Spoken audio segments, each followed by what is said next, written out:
Here we have a new 2026 Buick Enclave. This one comes in the Avenir trim level with all-wheel drive. This paint is iridescent white tri-coat, and then we do get the cool gray with slate blue accent perforated leather interior. The powertrain consists of a 2.5-liter turbocharged 4-cylinder engine that's mated to an 8-speed automatic transmission. As we come around to the front end here, we get our LED headlamps along with the LED daytime running lights. And my gosh, I love in the Avenir trim just how beautiful the front fascia is. We have chrome, we have the gloss black taking up most everything, but not a spot of black plastic in sight. So it's really, really premium looking here. Down here to these wheels, these are 22-inch alloy. And again, on the Avenir, it just looks fantastic. Love having the bigger rims. We get passive keyless entry on all 4 doors. To the door panel here, you can see that slate blue. I'll get to the interior in a minute, but I love this interior. This is probably like a top 3 interior of all time for me. But door panel here, wood grain, and then we have the memory seat functions, power door lock controls. We get a Bose Performance Series sound system. We get power folding side mirrors with blind spot monitors. The controls are there for those. And then we get one touch up and down on the driver's side window, express down on the other 3 doors. But that's one of the best looking door panels I've seen. And then power liftgate there. We do get the auto sense liftgate. But over here, electronic parking brake drive modes, all-wheel drive, automatic brake hold, auto stop toggle, hood release there, power tilt telescoping steering wheel. But I mean, I just love these, even the mats, just this feels so premium. Now here's the power driver's seat. We do get massage function here, 4-way power lumbar support there. And I love having the Avenir stitch in the headrest. But a huge thanks to Chevrolet Buick GMC of Murfreesboro for allowing me to review this Enclave today. I'll leave a link below in the description. If you're looking to find the best price on one of these closer to home, click that second link down below. It takes just a minute to fill out your information, and I'll make sure the local dealers are fighting to get you the best price on this or whatever new vehicle you might be interested in. But as for options, it's $3,015 for the Super Cruise. You get the all-wheel drive system, you add an extra $2,000 for that, and then this iridescent white tri-coat, $600. And as much as I don't like to spend extra money on paint, it's worth it to me. But I have the seat up front adjusted for someone of my size, being 6'3" with longer legs, so I'm gonna fold this seat up. If I can, I might have to do a little bit here. People just leave these things however they want. Now this is in the transport mode, so some of this stuff I have to do manually, but these seats still work as they should. So you get power release in the 2nd row, and then you have power folding 3rd row. Top tethers are integrated on all 5 seats here, which is nice. All 5 seats in the back. Little storage tray there. That's how you get the spare as well, by unscrewing all of that. And then you have a 12-volt there. But we'll come back here in a minute. But you can kind of see how the seats work at least. Let's go ahead and hop back here. So great space here. And it's crazy because I was just in a Preferred and I didn't feel like I had this much space, but maybe it was something I did with the seats. But seat back pockets are on both sides. Rear AC controls are here. You get 3-stage heated outboard seats in the back, 2 USB-C ports, and a 3-prong household plug-in. I believe that's 120 volts. And then bottle holders here. And with the sunroof, this does have that panoramic roof standard. So this is the sunshade, what it looks like. Excuse me. So the cool gray, really like how that, even on the, again, the sunshade just makes this thing pop. Now in the 3rd row, you get a bottle holder and a USB-C port on either side there. And again, just even the trim there, I love that like copper look. This just is one of the most premium interiors I've experienced. So very impressed by that again. Now your child locks, lock, unlock here. There's the fuel filler. And then we'll take a minute to admire the back end here. You get that LED tail lamp bar. Looks fantastic. If you need a trailer hitch, you can take the cover off there and hook up your tow hitch or whatever. Dual exhaust. And there's a look underneath the vehicle.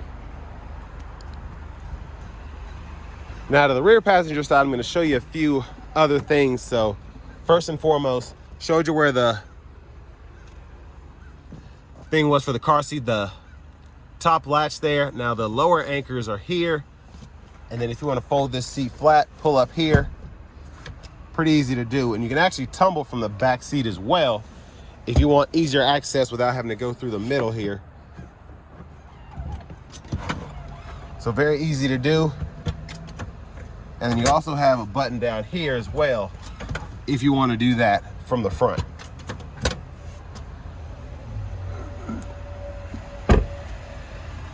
Now front passenger seat here. Again, power with power massage, and then you have the 4-way power lumbar support. Glove compartment here. And then we'll take a look. Gosh, I love that. We'll take a look over here while I'm over here.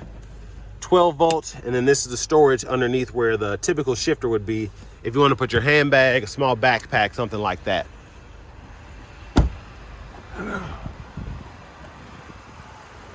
Now back around to the front end. There's that 2.5 liter turbocharged 4-cylinder.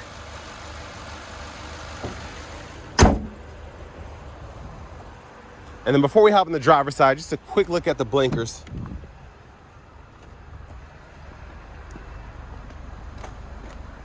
So there's the back, side, and the front. But next, let's hop in the driver's seat. So love the leather wrap steering wheel here. Again, the sky blue accents are just phenomenal. The leather feels good, feels real, looks real. It's not like the leatherette or something like that. But there's the horn. Now to this screen, this is a 30-inch continuous screen here. So gauge cluster goes over to the actual infotainment system. We get AM, FM, XM along with Bluetooth, wireless CarPlay, Android Auto compatibility. And then we also get the ambient lighting here that we can control right in here. Now in the transport mode here, it's not gonna work, but I mean, the ambient lighting system in the Enclaves is very, very premium, very nice looking. But our vehicle settings, they do include teen driver, rear seat reminder, buckle to drive, your Super Cruise lane change. If you want that on, you can do that. I don't like it. It does a bit too much, especially on the test drives. On longer road trips, it might be better, especially if you're in less traffic. But your auto park assist is also here. Pretty easy to set that up. And then your vehicle status, you can see the tire pressure monitors, air filter life, and all that. And then go into the menus manually if you want to see them all kind of together, if that makes sense.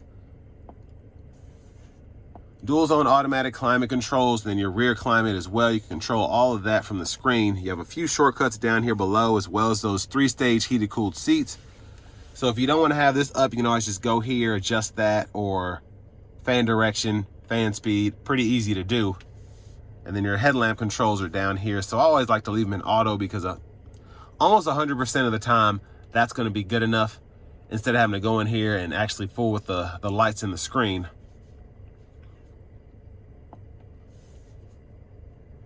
And then you have Google Maps as well as your controls here, which include the traction control, the auto high beams, and then the auto park assist. Rear window lockout as well. Now for the cameras, you do get quite a few views there. So backup is there, or that's the, backup camera. And then your front cameras here, you get an overhead view, side view. And then you have that hitch view as well if you want to use that. Now these are usually illuminated, but in the transport mode, again, that's to save energy, but they still work. So on and off auto, you can adjust temperature for either side there. Fan speeds here in the middle. And then you have the defrosters over here. Your USB-C and USB-A ports are there if you want to hook up to the radio or just charge. Wireless charging pad, and then your volume knobs here so you can adjust that, click to mute. Bottle holders are here. And then your center console cubby space and your removable tray right in there. Now that's the opening for the roof. It's a pretty nice look there, again, especially with the cool gray. And then we can tilt or slide, and that's a one-touch slide, but I love how quiet the actual roof is itself. It's very nice. Hit it a second time, pretty much goes almost behind the skylight there. So a nice big opening. But there's a view of the back seat from up here.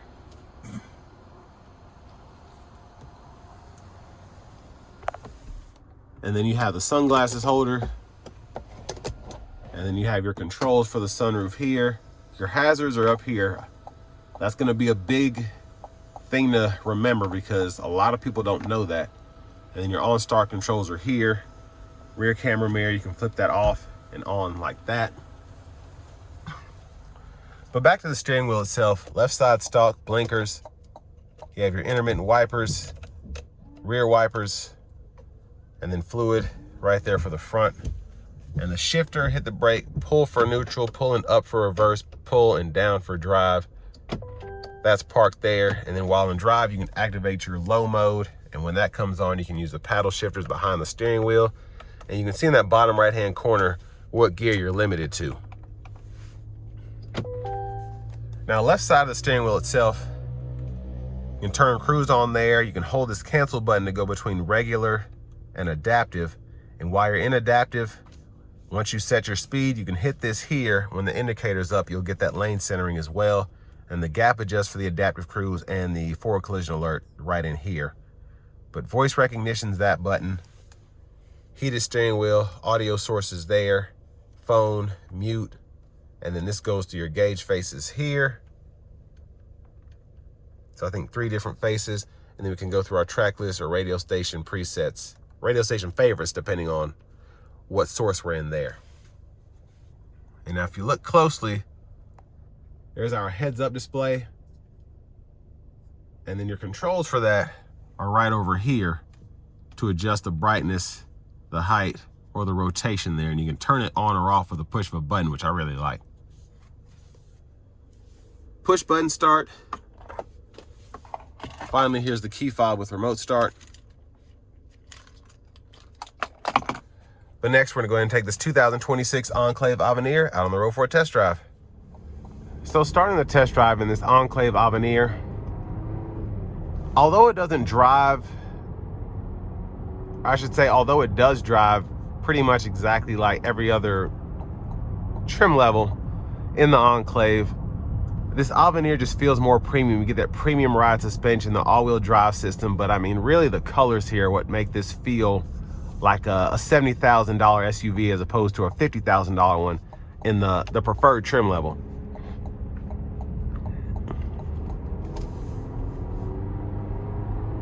I mean, everything still sounds the same. The good thing is in the preferred trim level, you still have pretty much the same sound acoustics in the cabin.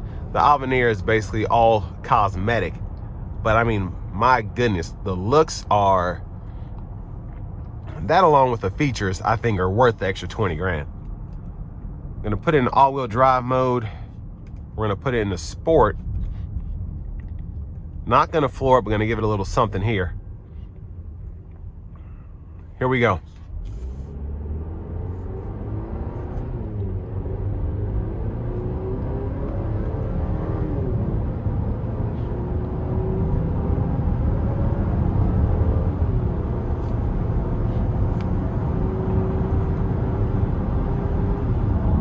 So kind of just showing adequate merging power there. Again, this isn't being floored or anything like that because it only has 15 miles on it. But we're gonna see if we can get the lane centering to work here.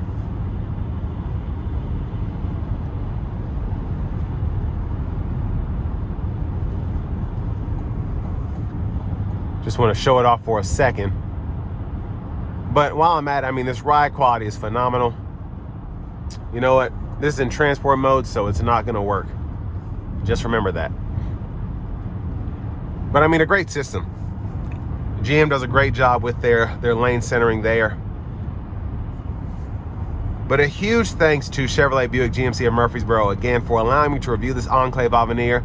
I'll leave a link below in the description. If you're looking to find the best price on one of these closer to home, click that second link down below. It takes just a minute to fill out your information, and I'll make sure the local dealers are fighting to get you the best price on this or whatever new vehicle you might be interested in. But I mean, everything feels very fancy here. From the brake pedal feel, the gas pedal, everything feels phenomenal. What I would expect from a $70,000, almost $70,000 mid-size SUV.